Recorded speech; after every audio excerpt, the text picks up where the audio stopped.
PM Modi के मिस्र दौरे का आज दूसरा दिन। युद्ध में शहीद हुए 4000 भारतीय सैनिकों को श्रद्धांजलि देंगे। पीएम मोदी मिस्र में 1000 साल पुरानी अल हकीम मस्जिद का दौरा करेंगे। मस्जिद का पुनरुद्धार बोहरा समुदाय के सहयोग से किया गया था। प्रधानमंत्री मोदी की आज मिस्र के राष्ट्रपति से होगी मुलाकात और इसी दौरान प्रतिनिधि मंडल स्तर की वार्ता एमओयू पर हस्ताक्षर होंगे। पीएम मोदी ने मिस्र के ग्रैंड मुफ्ती शौकी आलम से मुलाकात की। भारत और मिस्र के बीच मजबूत सांस्कृतिक रिश्तों को लेकर चर्चा हुई। मिस्र के भारतीय समुदाय ने पीएम मोदी का स्वागत किया। भारतीय समुदाय के लोगों ने लगाए मोदी मोदी के नारे। बोहरा समुदाय के लोगों ने भारतीय झंडे लेकर काहिरा के रिट्ज कार्ल्टन होटल की लॉबी में पीएम मोदी से मिलने आए। मिस्र में पीएम मोदी का हुआ जोरदार स्वागत। काहिरा एयरपोर्ट पर मिस्र के प्रधानमंत्री मुस्तफा मैडबोली ने किया स्वागत। मिस्र के काहिरा में पीएम मोदी को दिया गया गार्ड ऑफ ऑनर। मिस्र के 2 दिन के दौरे पर हैं पीएम मोदी। प्रधानमंत्री मोदी और मिस्र के पीएम मुस्तफा मैडबोली ने की बैठक। आज काहिरा में राष्ट्रपति अब्देल फतेह अल सीसी से भी मिलेंगे पीएम मोदी। पीएम मोदी के काहिरा पहुंचने पर विदेश मंत्रालय के प्रवक्ता आरिंदम बागची ने एक वीडियो शेयर किया। पीएम मोदी के मिस्र दौरे को लेकर काहिरा में एक प्रदर्शनी भी लगाई गई। मिस्र के राष्ट्रपति अब्देल फतेह अल सीसी की भारत यात्रा की तस्वीरें भी प्रदर्शित की गई। नरेंद्र मोदी जी एक very tall and strong leader है। I feel really proud. अभी फॉर द लास्ट 10 years में इंडिया का जो ग्रोथ स्टोरी है, the way the Indians are progressing. PM Modi के मिस्र दौरे को लेकर जबरदस्त उत्साह दिखा। मिस्र की महिला ने पीएम मोदी के सामने गाया शोले फिल्म का ये दोस्ती हम नहीं तोड़ेंगे गाना।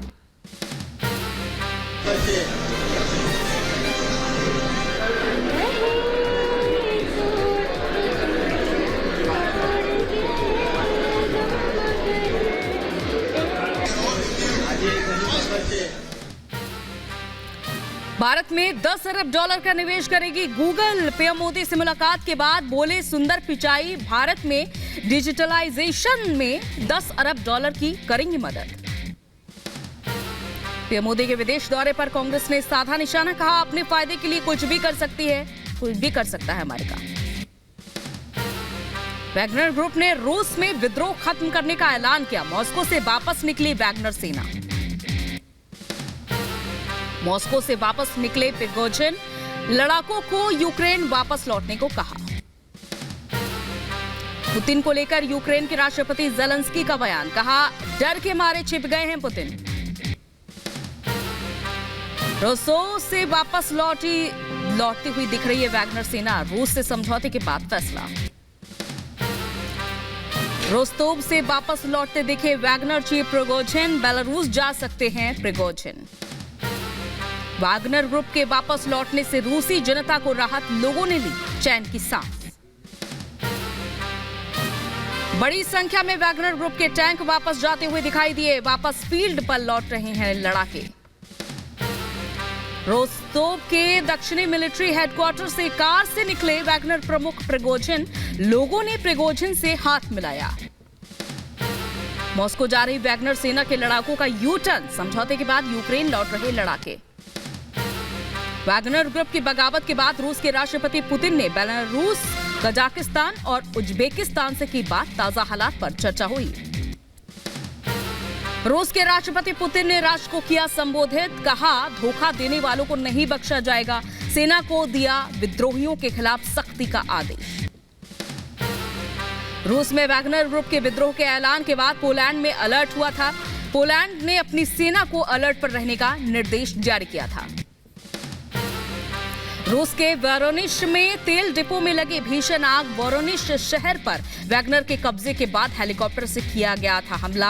आसमान में उठा काले धुएं का गुबार दिखा। वैगनर विद्रोहियों के वोरोनिश शहर में घुसते ही धमाका हुआ था। वोरोनिश में उड़ते दिखे थे हेलीकॉप्टर। सड़क पर मिलिट्री गाड़ियों की भी लंबी कतार दिखी थी।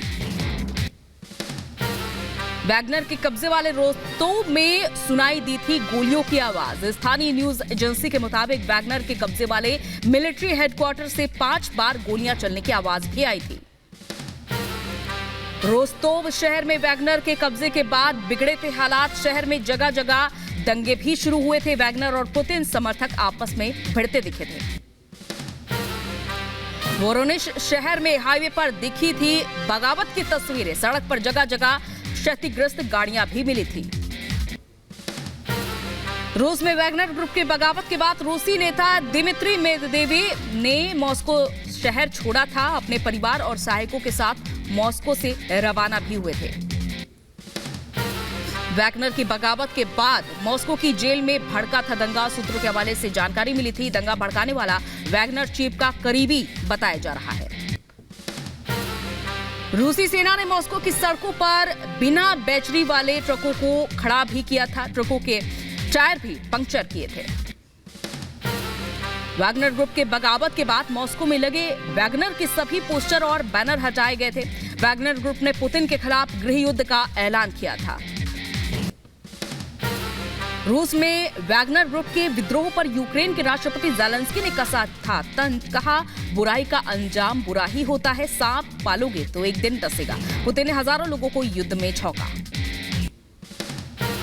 रूस में बगावत के हालात के बाद ब्रिटेन में सरकार ने बुलाई थी आपात बैठक। ब्रिटिश सरकार की कमेटी में हालात पर चर्चा हुई थी। बीजेपी अध्यक्ष जेपी नड्डा का आज तेलंगाना का दौरा, कई जनसभा को संबोधित करेंगे। रक्षा मंत्री राजनाथ सिंह का आज आगरा में जनसभा को संबोधित करते हुए दिखाई देंगे। मोदी सरकार के 9 साल पूरे होने पर महाजनसंपर्क अभियान। पंजाब में कानून व्यवस्था को लेकर रक्षा मंत्री राजनाथ सिंह ने आप सरकार पर साधा निशाना। कहा, जिस राज्य की कानून व्यवस्था ठीक नहीं वो तरक्की नहीं कर सकता। इस सरकार से भी मैं अपेक्षा करता हूं, कानून और व्यवस्था के हालात को संभालने के लिए आपके द्वारा पहल की जानी चाहिए, लेकिन मैं समझता हूं कि यह सरकार इस काम को नहीं कर पाती है।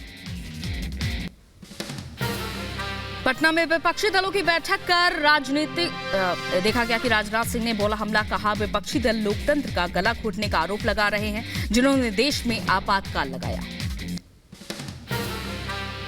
अकेले लड़ना हो लड़के देख लीजिए, मिलकर लड़ना हो तो लड़के देख लीजिए। भारतीय जनता पार्टी को जनता का विश्वास प्राप्त है मेरे बहनों भाइयों। विपक्षी दलों की बैठक पर यूपी के डिप्टी सीएम ब्रजेश पाठक ने कसा तंज। बोले, ये कुर्सी के लिए इकट्ठा हुए विपक्षी एकता कभी नहीं होगी। और माननीय प्रधानमंत्री नरेंद्र मोदी जी देश के लिए लड़ रहे हैं, राष्ट्र प्रथम हमारे लिए है, और ये सब कुर्सी के लिए इकट्ठा हुए हैं। और कुर्सी के इकट्ठा होने में नेता भी तय नहीं है। इंदौर दौरे पर केंद्रीय मंत्री स्मृति ईरानी ने पटना में विपक्षी दलों की बैठक पर कसा तंज। बोली, टूटी फूटी विपक्ष इकट्ठी हुई। राजनीतिक ब्लैकमेल से इसकी शुरुआत आम आदमी पार्टी से शुरू हुई है। मेरठ में आपातकाल पर हल्ला, बोलेगी बीजेपी। स्मृति ईरानी और केशव प्रसाद मौर्य बोलेंगे। मौर्य जनसंपर्क कर रैली करेंगे। जनता को इमरजेंसी के दौरान जुल्मों की कहानी बयां करेंगे। सपा अध्यक्ष अखिलेश यादव ने बुलाई पदाधिकारियों की बैठक। लखनऊ में लोकसभा चुनाव की तैयारियों की समीक्षा को लेकर बैठक बुलाई।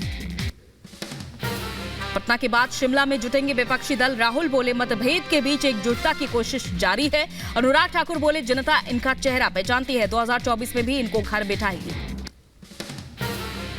पटना में बैठक के बाद आम आदमी पार्टी का बड़ा बयान। कहा, अध्यादेश पर कांग्रेस अपना रुख करे साफ। समर्थन नहीं तो कांग्रेस के साथ किसी भी बैठक में नहीं होंगे शामिल। मध्य प्रदेश के इंदौर में केंद्रीय मंत्री स्मृति ईरानी ने की बैठक। विपक्षी दलों पर साधा निशाना। कहा, लक्ष्य मोदी नहीं बल्कि भारत नामक खजाना है, विपक्ष के पास नहीं है मुद्दे। राजस्थान के बाद अब हरियाणा में कांग्रेस में भूपेंद्र सिंह हुड्डा और कुमारी शैलजा के बीच तनाव आया सामने। चलती बैठक को छोड़कर बाहर निकली कुमारी शैलजा। कहा, पार्टी में हर कोई खुद को मुख्यमंत्री समझता है। 2 दिन के दौरे पर मथुरा पहुंचे मुख्यमंत्री योगी आदित्यनाथ ने श्री कृष्ण जन्म स्थान के दर्शन किए। गर्भगृह में विधिवत पूजा अर्चना की। मुख्यमंत्री योगी आदित्यनाथ ने श्री कृष्ण जन्मस्थान परिसर में लीला मंच और लाइट एंड साउंड शो का लोकार्पण किया। लेजर बीम के जरिए जगमग रोशनी में श्री कृष्ण लीलाएं देखी। सीएम योगी की मथुरा को बड़ी सौगात, 208 करोड़ की परियोजनाओं का लोकार्पण और शिलान्यास किया। जनसभा को भी संबोधित किया। मुख्यमंत्री योगी आदित्यनाथ आज नोएडा दौरे पर रहेंगे। गौतम बुद्ध नगर को 1700 करोड़ की परियोजनाओं की सौगात देंगे। मणिपुर हिंसा को लेकर गृह मंत्री अमित शाह की सर्वदलीय बैठक, करीब 3 घंटे तक चली बैठक में मणिपुर में शांति बहाली की कोशिशों पर चर्चा हुई।